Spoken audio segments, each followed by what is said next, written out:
সমরকান্দি হজ কাফেলার প্রথম উমরা হজ যাত্রী সৌদি আরবের মক্কা উমরা পালনের আগমন উপলক্ষে পবিত্র নগরীর মিসফালার ইব্রাহিম কলিল রোডের মেয়র গলির রায়েদর হায়ার হোটেলের প্রবেশ মুখে হাজিয়ালয় ফুলের শুভেচ্ছা এবং কুশল বিনিময় গজ্জি সমরকান্দি হজ কাফেলার চেয়ারম্যান আলহাজ সৈয়দ মোহাম্মদ আমানুল্লাহ আমান সমরকান্দি। এ সময় হজ কাফেলার চেয়ারম্যান উমরা হজ যাত্রীলর হুসবল্লয়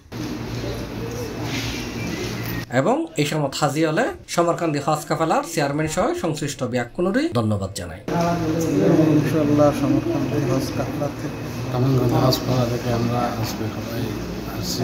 আলহামদুলিল্লাহ সুন্দরভাবে আসতে পেরেছি, আপনাদেরকে অসংখ্য ধন্যবাদ। এডে এই সময় উপস্থিত আছেন সমরকান্দি হজ কাফেলার সিইও সৈয়দ মোহাম্মদ আবরারুল্লাহ সমরকান্দি, সমরকান্দি হজ কাফেলা 2020 পরিচালক মৌলানা মোহাম্মদ খুরশেদ রাজা কাদেরি ও মক্কা প্রবাসী আলহাজ মোহাম্মদ আবুল কালাম আজাদ। এছাড়াও উপস্থিত আছেন উমরা পালন আইনে মেজর জেনারেল মোহাম্মদ ফয়েজ, বিশিষ্ট ব্যবসায়ী আলহাজ মোহাম্মদ হাসান, আলহাজ মৌলানা সুলাইমান কাদেরি, মোহাম্মদ রায়হান, মোহাম্মদ জাহেদ সহ অন্যান্য হাজিও। এছাড়াও ফুলের শুভেচ্ছা বিনিময় অনুষ্ঠানে মক্কা নগরীর বিপুল সংখ্যক প্রবাসীও উপস্থিত আছে। আল্লাহ আপনাদের সমস্ত মনের আশা দিলের আশাগুলো পূরণ।